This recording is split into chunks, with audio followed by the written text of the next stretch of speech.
Bore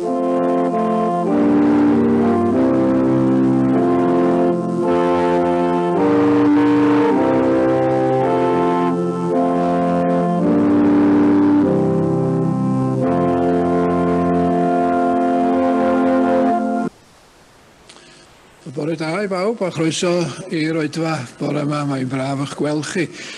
A da ni'n edrych ymlaen i addoli Duw gyda'n gilydd.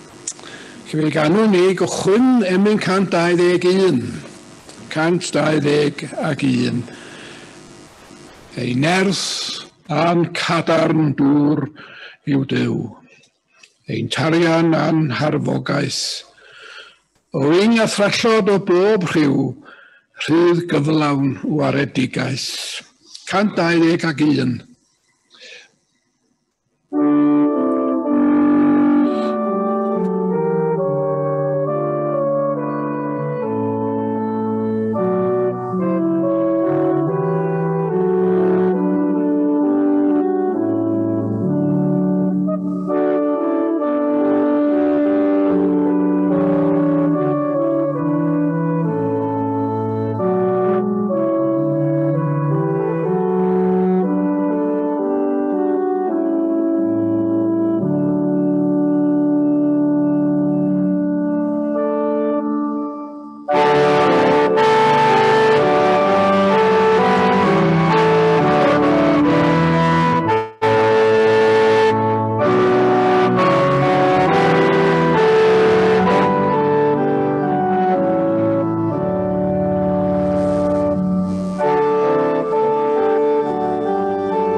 Da ni'n darllen o lyfr Salma yn gyntaf bore yma. Salm 46 ydy honno. Ac yna da ni'n darllen o'r epistol at y Rhufeiniaid ac ymhenod 8 yma'r darlleniad hwnnw. Llyfr y Salma, Salm 46. Y mae Duw yn noddfa ac yn nerth i ni, yn gymorth parod mewn cyfyngder. Felly nid ofnwn i'r ddaear symud, ac i'r mynyddoedd ddisgyn i ganol y môr. I'r dyfroedd rwyo a therbysgu ac i'r mynyddoedd ysgwyd gan ei ymchwyd. Y mae afon a'i ffrydiau'n llawenhau dinas Duw, preswylfa sanctaidd y goruchaf. Y mae Duw yn ei chanol, nid ysgogir hi. Cynorthwya Duw hi ar doriad dydd. Mae'r cenhedloedd yn terfysgu a'r teyrnasoedd yn gwegian pan gwyd ef ei lais todda'r ddaear. Y mae arglwydd y lluoedd gyda ni, Duw Jacob yn gair i ni. Dewch i weld gweithredoedd yr arglwydd, fel y dygodd ddifrod ar y ddaear.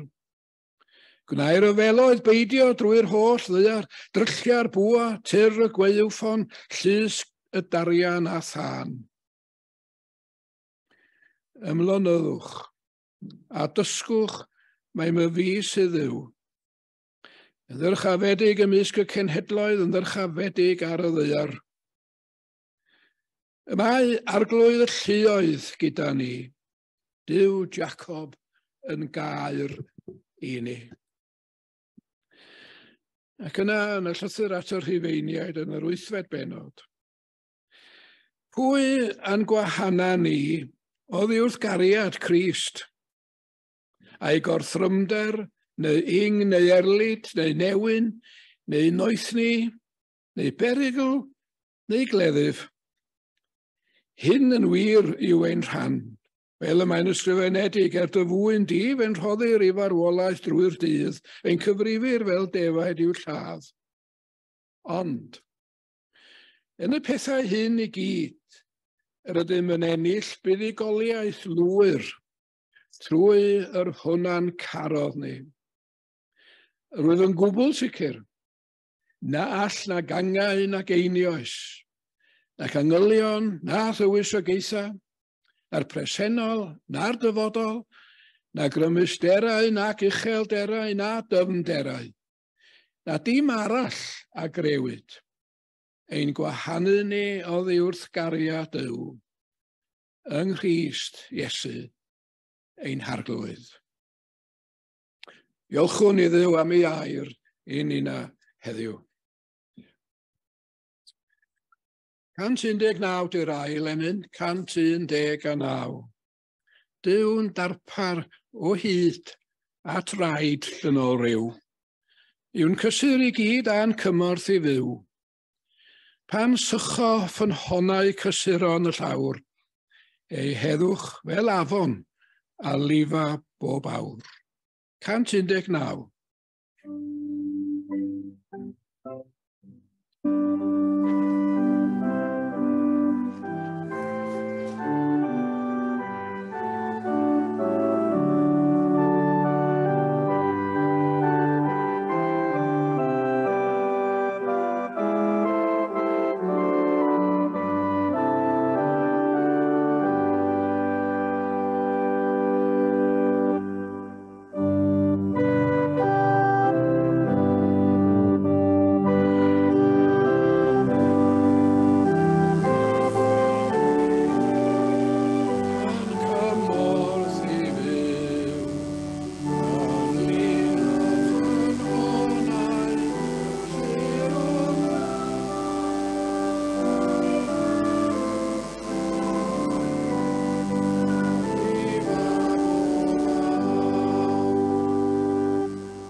Gweddiwn.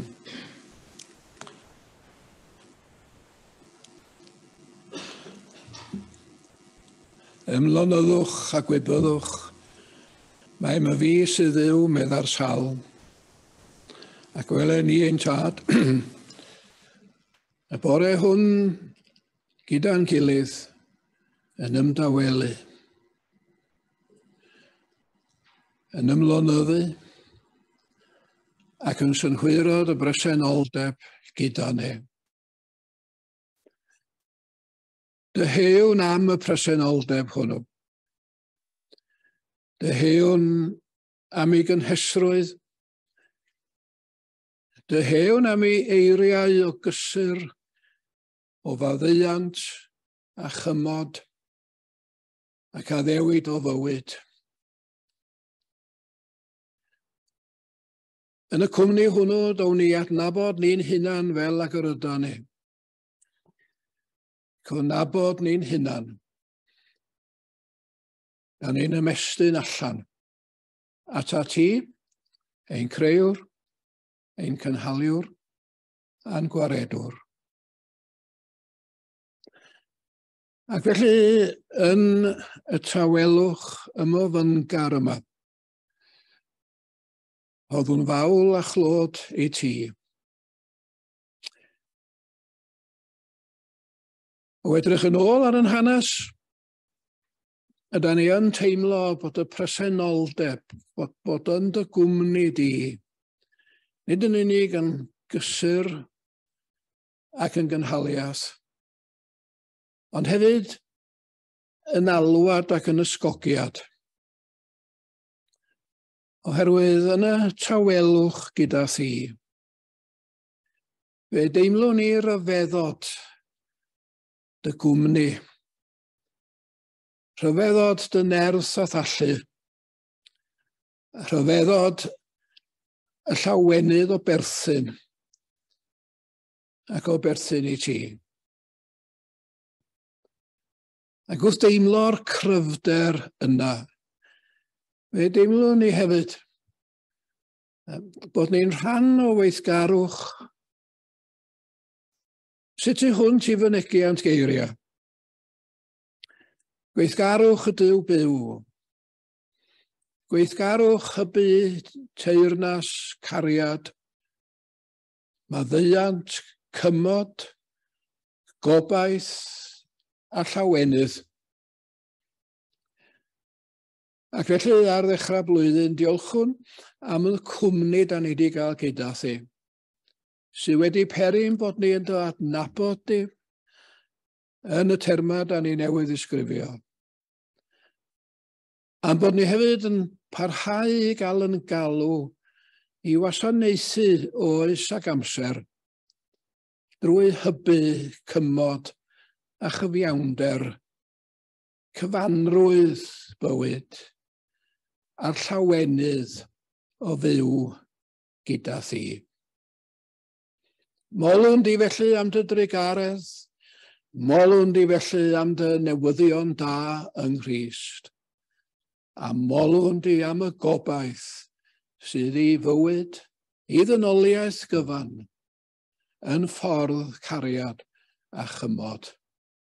Bendigedig wyt ti o arglwydd ein Duw. Yng nghanol berw a therwys byd a bywyd fel ag y mae o. Bod addoliad yn fan tawel, lle cawn ni'n hysgogi a'n herio ein galw a'n hanfon. Helpa ni felly ar ddechrau blwyddyn i drysori yr etifeddiaeth sydd gyda ni. I ddyhau am fod yn fwy tebyg i Iesu Grist ac i fod yn gyfrynga, cyfannu bywyd. Yn y fan lle rydyn ni, a ni'n gwybod mor hawdd ydy darnio a chwalu bywyd. Nesawn atat felly ein tad.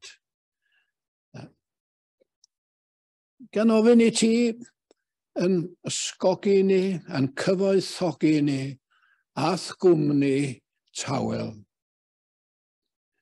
A'r salmydd wedi dweithio ni bore yma'n barod am y ffrydiau sydd yn tarddu pan wyt ti'n estyn dy fendithion i ddynoliaeth. Yr afon sy'n llifo, a'i gorlifo hi yn bendithio bywyd unigolion, eglwysi, cymunedau, byd cyfan.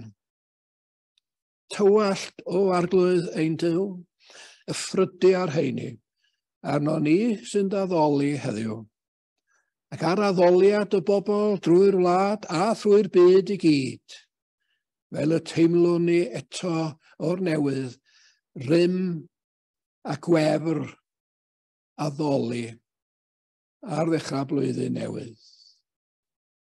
Cymer ni felly yn dy law yn yn haddoliad yn awr.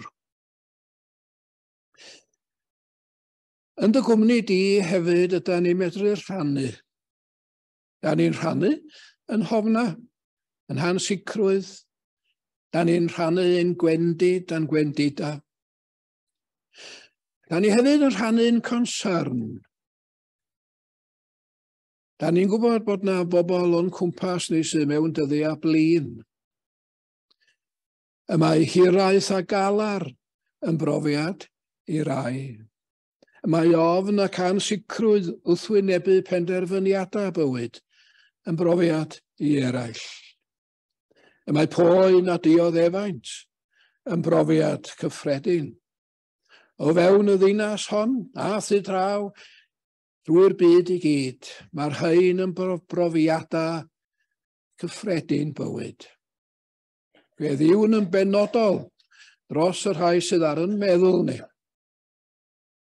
Ac fe ddiwn hefyd yn gyffredinol deled y deyrnas ac wneler dewyllus, y myd y dolirio, y myd y bygwth, y myd y gorthrwm a'r trais a'r amddifadu.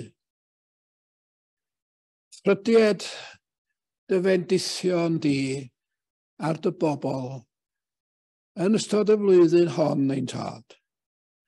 El y gwelwn ni flagur cymod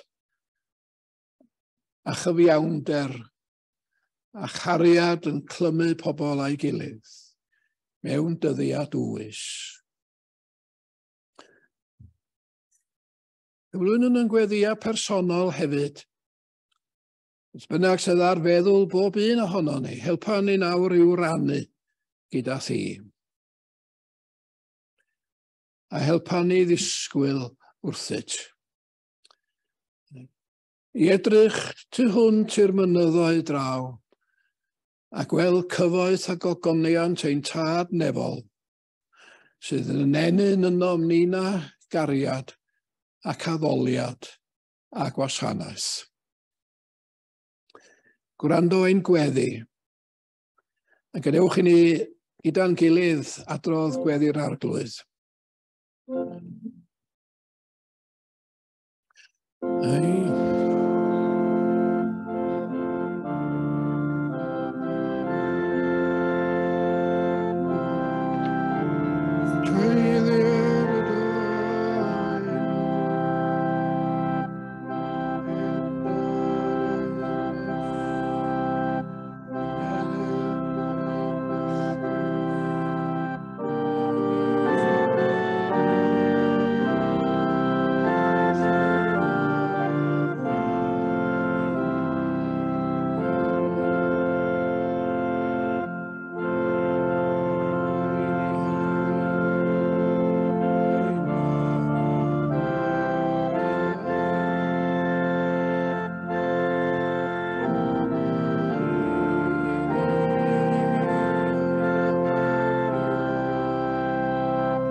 Refyn 603. 603 o ddinas gadarn Duw Ionawr, curo o'r tymhesloedd, ei sylfaen gref a'i muriau cry a beru yn oes oesoedd. 603.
Mae'n myfyrdod ni bore yma I weld yn llyfr y salmau.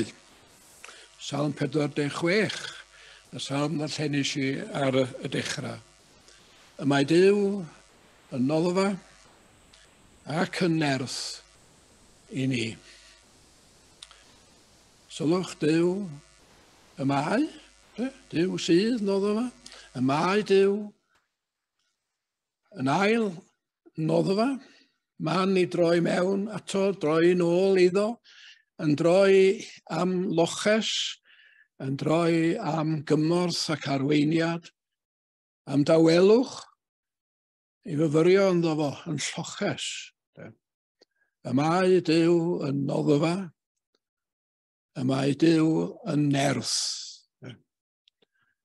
Yn fan lle da ni'n cyfarfod a'n tad nefo, ac yn derbyn o'i fendithion o.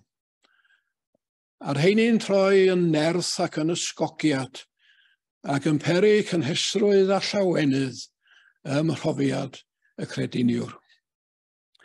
A dyna'r cyffro ar ddechrau blwyddyn newydd. Mae blwyddyn newydd yn gyfnod cyffroes. Y mae cael addoli ar ddechrau blwyddyn newydd yn gyfle i'n cael yn gwefreiddio o'r newydd a'r hyfeddod Duw, sydd yn noddfa, yn lloches, ac yn nerth I ni. Cychwyn newydd, dyddiad newydd, 2023, cyfleoedd newydd, profiadau newydd wrach, cyffro blwyddyn newydd.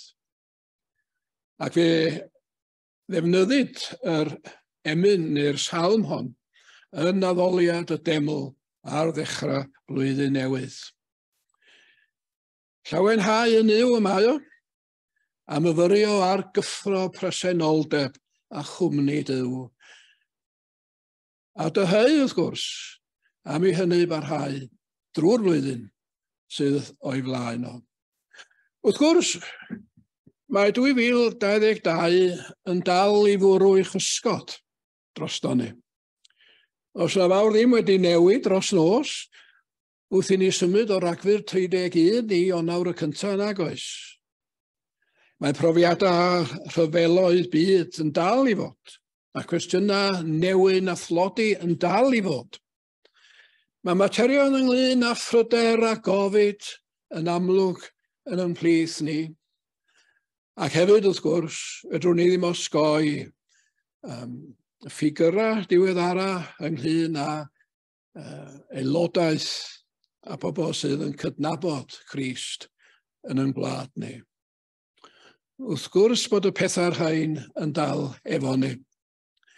Mi fydda ni yn dymuno, wrth gwrs yn bydda ni pethau'r rhain, y pethau negyddol, rhain sy'n tan seilio bywyd, fysa ni yn dymuno pethau ar ddiwedd blwyddyn i bod nhw yn diflannu. Ond nid felly mae hi. Mae nhw yma efo ni, mae herion byd a bywyd 2022 yn dal yn rymus yn 2023. Mae'r frwydr i fynd yn ei blaen. Mae'r her i fod yn gyfrynga cariad a chymod, cyfiawnder a llawenydd, yn gyfrynga bywyd yn ei lawnder. Mae'r alwad i'r frwydr honno yn dal hefo ni ac yn galw ni mlaen i 2023. Ond mae yna gyffro ar ddechrau blwyddyn. A da ni'n clywed seiniau'r cyffro yna wir yn y salm hon. Y datganiad cadarn yna.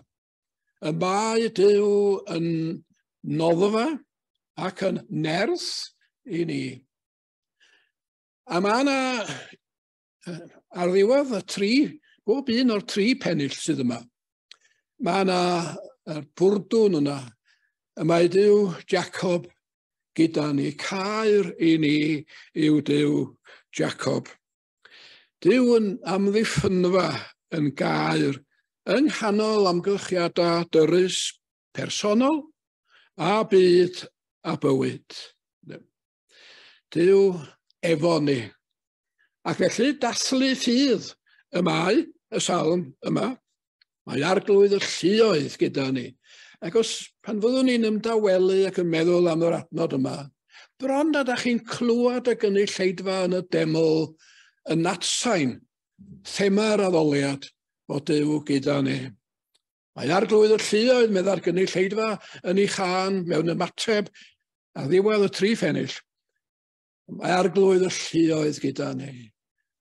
Y caer i ni yw Duw Jacob. Mae rwan a'r geiriau yn un hunan yn dydyn nhw.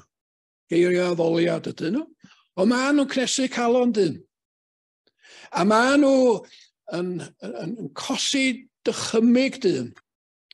Ac mae nhw hefyd yn creu yn ni yr angen i lawenhau a gorfoleddu a gosod yn hyder mewn addoli Duw yng nghwrs y flwyddyn sy'n dod. Salm dathlu Duw ydy hon. Ac ar yr un pryd mae hi'n salm dathlu ffydd. Mae hi'n sôn am ryfeddodau Duw. Mae'n sôn am rhyfeddodau ei gwmni fo. Mae'r pennill cyntaf sydd yn y salm yn sôn am Dduw yn bwerus rhyfeddol. Yng nghanol chwalfa y greadigaeth. Nid ofnaf, medda y salmydd. Nid ofnaf. Hynny di, mae o yn awgrymu yn glir dydy bod defnyddiau crai y greadigaeth dan awdurdod y Duw byw hwn. Y mae o yn ei addoli. A phan ddaw, medda fo, y chwalfa diwedd, nid ofnaf. Achos ydw i'n gwybod, medda fo, mae Duw sydd yn dod i'r golwg yn ei greadigaeth. Pan, mae yna teinio'r emyn, dydy, a phan chwalo'r greadigaeth, craig yr oesoedd fydd fy nghan. Mae o felly yn annog i gynulleidfa i ddathlu gweithgarwch Duw yn ei greadigaeth. A hyd yn oed yng nghanol terfus creadigaeth, medda fo. Nid ofnwn pe symudau y ddaear a'r mynyddoedd i ganol y môr. Rhyfeddu mae o at rym a gallu y Duw byw. Rhyfeddu mae o at yr oblygiadau hynny iddo fo, fel unigolyn wir, ac i'r gynulleidfa yn y deml oedd yn addoli efo fo. Nid ofnwn. Nid ofnwn. Mae'r terfysgoedd yma yn dal o'n cwmpas ni. Mae yna bethau sy'n creu ofn. Mae yna bethau sy'n creu arswyd a gofid. Mae yna bethau sy'n digwydd sydd yn troi ni at ddagra yn does yn ein blynyddoedd ni. Ond medda'r salmydd yng nghanol popeth sy'n digwydd. Mae arglwydd y lluoedd gyda ni, a chair i ni yw Duw Jacob. Mae o'n noddfa, mae o'n lloches. Ond mae troi at Duw fel noddfa a lloches yn atgoffa ni o fod yn y tawelwch yna gyda Duw. A mae'r ail bennill yn sôn am afon. Afon a'i ffrydiau yn llawenhau dinas Duw. Duw sy'n ei chanol, medda fo, nid ysgog hi. Mae yna lyn yn y Ffryn Conwy. I enw fod ei llyn Elsi. Mae o uwch ben Betws y Coed. I fynd yno, mae'n rhaid cerdded. Allwch chi ddim mynd a'ch car at lyn Elsi. Mae'n rhaid cerdded drwy'r coed a cerdded drwy'r tyfiant. A phaddwch chi at y llyn, mae yna dawelwch nefolaidd yno. Da chi ddim yn clywed rhysor ceir ar yr A470. Da chi ddim yn clywed dim am derfys bywyd ym Metws Coed. Da chi ddim yn synhwyro bod chi mewn byd ac yn efo gymaint o bryder ac ofn a dychryn. Y cyfan ydych chi yn sylwi ac yn sylweddoli ac yn synhwyro ydy'r tawelwch, y llonyddwch, a'r heri ymlonyddu. Y tawelwch yna gyda Duw. Y mae afon. Cyfeirio mae o at fywyd dinas Jerusalem, wrth gwrs, does o ddim afon yn Jerusalem. Ac felly darlun ydy'r geiriau yna. Darlun ydyn nhw, o fod yng nghwmni Duw. Mae afon a'i ffrydiau'n llawenhau dinas Duw. Duw sydd yn ei chanol nid ysgog hi. I'r cenhedloedd derfysgu, teyrnasoedd yn gwegian, mae'r llawelwch yna, a'r llawenydd yna o'n deimlo ac agosrwydd Duw yn ysgogi ffydd a bendith a chyffro y mywyd y credadyn. Y mae afon, yng nghanol cwbl i gyd oedd yn tarfu ar fywyd, y genedl yn y dyddiau'r rhain. Y mae afon. Y mae afon a'i llifeiriant hi'n bendithio. Ac yn bendithio ac yn ysgogi, yn tawelu meddwl a chalon ac yn rhoi hyder newydd. A dyna meddwl salmydd ydy bod yng nghwmni Duw.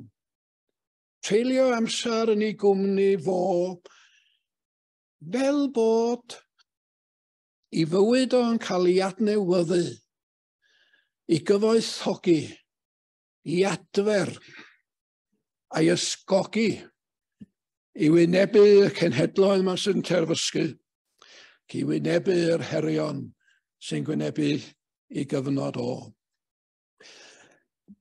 Mae'n bosib bod y salm yma wedi cael ei chyfansoddi tua diwedd yr 8fed ganrif cyn Crist, pan oedd byddinoedd Sennacherib yn gwarchau y dinas Jerusalem, a'r brenin Hesecia yn ofni ac yn dychrynnu, ac Eseia ei hun yn dweutho fo ymdawela, ymlonydda.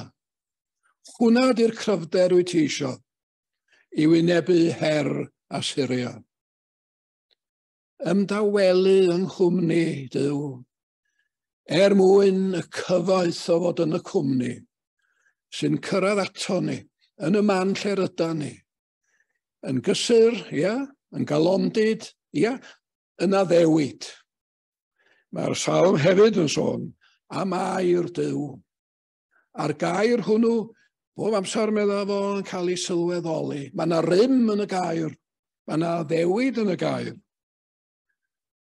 Bod yng nghwmni Duw yn gyfrwng bendith sy'n adnewyddu ac yn tanio meddwl ac yn cyfoethogi dealltwriaeth o fyd a bywyd a chyfeiriad a dyfodol. Ond mae trydydd pennill. Dewch I weld gweithredoedd yr arglwydd meddwl fo. Dygodd ddifrod ar wyneb y ddaear. Peri meddwl fo I ryfeloedd beidio drwy'r holl ddaear. Ac yn fanna wrach mae'r darlun o fyddin Assyria y tu allan I Jerusalem yn gwarchau. A mae'r fyddin honno yn troi'n I hôl. Dim sicrwydd yn yr ysgrythyra pam bod ti'n troi'n ôl, ond troi'n ôl nath I. Dryllia y bwa, tir y weifon. Hynny di, yn y trydydd pennill mae o'n sôn mae bwriadau Duw ydi adeiladu bywyd, nid I ddinistrio fo. I fwriadau fo di cyfannu bywyd, nid I chwalu fo. Dewch I weld gweithredoedd yr arglwydd. Fel mae o yn adeiladu I deyrnas, yng nghanol yr amgylchiadau o derfysg a gwau, a bygwth ac ofn. Mae wrth I waith yn adeiladu I deyrnas. Ac am hynny meddwl fo eto, ymlonyddwch, ymdawelwch, yng nghwmni Duw. Gadwch I Dduw eich ysgogi chi ym mhob daioni. Gadwch iddo fo'ch ysgogi chi mewn cariad, mewn hyder I ddilyn llwybr cariad a maddeuant a chymod. Gadwch iddo fo eich ysgogi chi I daclo'r problemau sy'n eich herio chi meddwl. Ac ar ddechrau 2023, dim prinder heini nag oes. Dim prinder rheini, y gofid sydd ar feddwl dynoliaeth, wrth weld chwalfa, o wahanol gyfeiriadau, o gyfeiriadau rhyfel, o gyfeiriadau cnesu y byd, o gyfeiriadau amddifadiaeth. Dyma'r cwestiynau sy'n bygwth ac yn herio pawb, Cristnogion yn benodol, I fod yn gadarn ac yn sicr. Mae yng nghanol hyn I gyd, y mae Duw am I ni fod yn arwain gyda'r pethau sydd yn sylfaen I fywyd, yn obaith I fywyd, yn ddyfodol bywyd. Hynny di, be mae'r salmydd yn ddeud ydy.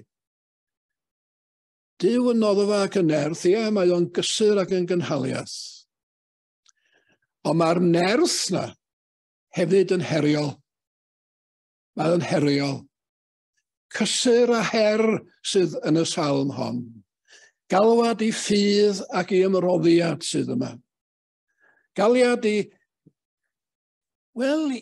gynnig i'r byd ffordd wahanol o feddwl ac o fyw. A dyna di neges Iesu Grist, ynde. Oeddan ni'n canu amdano fo, doeddan ni adeg y Nadolig, yn waredwr, ia, wrth gwrs, Emmanuel, Duw gyda ni. Ni Duw gyda ni i'n gwneud i feddwl bod ni'n dawel ac yn gysurus ac yn ddiogel. Ni Duw gyda ni, fel tasa yna rhyw ffansi yno ni, jyst i gadw ni'n hunan yn dawel. Ond Duw gyda ni. Ia i'n cysuro, ond i'n herio ni ac i'n galw ni a'n hanfon ni i fyd tywyll, ofnus, gofidus a'n sicr yn ymblynyddoedd ni. Pan o'n i'n fach, o gwylia ddim ar agenda bywyd y teulu. Fysa meddwl am fynd i bellafo i byd am wylia, ddim wedi croesi meddwl yn y cyfnod yna. Ond mi ro'n e long yn chwilio o Landudno i Lerpwl neu Ynys Manaw, gydol yr haf. A dyna oedd gwylia, mynd ar y llong. Yn ewedig os oedd y tywydd yn ffafrio. O'n i'n besan i wneud efo'r tywydd glyb a da ni wedi gael rwan, ond o mynd ar y llong. A chyrraedd Ynys Manaw. A'r gweithwyr, y llongwyr felly, yn agor giatia ac yn gosod y planc, groesi i'r lan. Ac o'n i ofn rhoi'n troed ar y planc. Ddim yn siŵr oedd o ddigon cry, hyd oedd i ddal, chymod, plentyn ysgol. A'n had yn dweud wrthai fanna, mae'r planc na ddigon cry i dy ddal di. Mae'n rhaid chdi fentro. A chroesi. A dyna fi. Dyna be di ffydd, ynde? Di ffydd ddim yn golygu bod ni'n gwybod yr atebion i bob cwestiwn. Di ffydd ddim yn golygu nad os gynno ni eto lawer o le i ddysgu, a dysgu trwy brofiad, a dilyn y berer undod. Mae ffydd yn ddeitho ni ydy.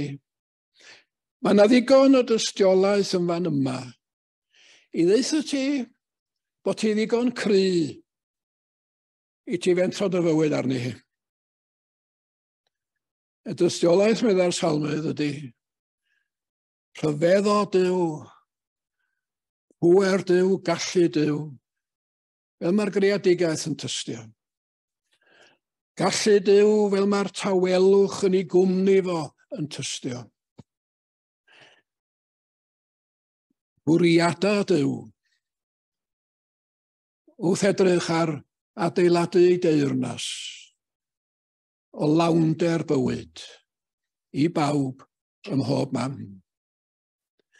A mi allan ni felly ddeud yn gallwn, beth bynnag y mae'r oes yn ei gyhoeddi, beth bynnag y mae athronwyr neu wyddonwyr amlwg yr oes yn ei ddeud, mae yna ddigon o dystiolaeth yn fan yma i ddeitho ni gallwn ni fentro'n bywyd a'n dyfodol ar y Duw pwerus hwn sydd ar waith ac yn galw nina i ymuno hefo fo yn ei waith o greu dyfodol newydd, nef newydd, daear newydd, pobol dynoliaeth newydd. Mae'r salm felly yn gyfle i ni ddathlu Duw. Mae hi hefyd yn salm sy'n galw arno ni i wynebu'r herm o ddilyn Crist i ni yn y byd sydd ohoni. Dyna pam o'n i'n darllen o'r Rhufeiniaid ynde. Beth a'n gwahanol ni? A mae Paul yn atab y cwestiwn. Dwi'n gwbl sicr meddwl na dos na ddim byd allan gwahanu ni oddi wrth gariad Crist. Cariad sy'n gysur, cariad sy'n alwad, a chariad sy'n her. A da ni'n gwynebu'r her, fel unigolion wrth gwrs. Ond da ni hefyd yn ei gwynebu hi gyda'n gilydd. Da ni'n ei wynebu hi gyda'n gilydd, fel Eglwys Crist yn y dyddiau rhain. Am hynny, gadewch i nina ddathlu'n ffydd yn y Duw pwerus hwn. Yma bywyd a gwaith, y mae marw ac atgyfodi Crist yn dystiolaeth i ni ohono fo. Dewch ni ddathlu'n ffydd. Yn wyneb oes anghrediniol, dewch ni ddathlu'n ffydd. Y bod ni'n gwybod am y lloches sy'n yn hadgyfnerthu ni ac yn cynnal ni. A bod ni hefyd yn gwybod am y nerth sy'n ysgogi ac yn cynnal ac yn anfon i fyw ac i gyhoeddi efengyl gras a chariad yn dyddiau ni. Amen. Ac yna da ni'n canu'r emyn ola, 4:7-9. Daeth Crist un plith o llawen hawn a deued pawb ynghyd i'w dderbyn a'i gydnabod ef, yn geidwad i'r holl fyd. 4:7-9.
Dyrchafwn di a bendigwn di y Duw byw. Wrth edrych ar dy waith yn dy greadigaeth. Wrth edrych ar yr afon sy'n ein bywhau dy bresenoldeb di dy hun gyda ni. Ac wrth edrych at y dyfodol rwy ti wrthi yn ei baratoi o lawnder a chyfanrwydd bywyd. Anfon ni allan i'r byd yn wasanaethwyr y Duw byw yn y dyddiau penodol rhain. A gras yr arglwydd Iesu Grist a chariad Duw a chymdeithas yr Ysbryd Glân a fyddo gyda ni o llynawr ac hyd byth. Amen.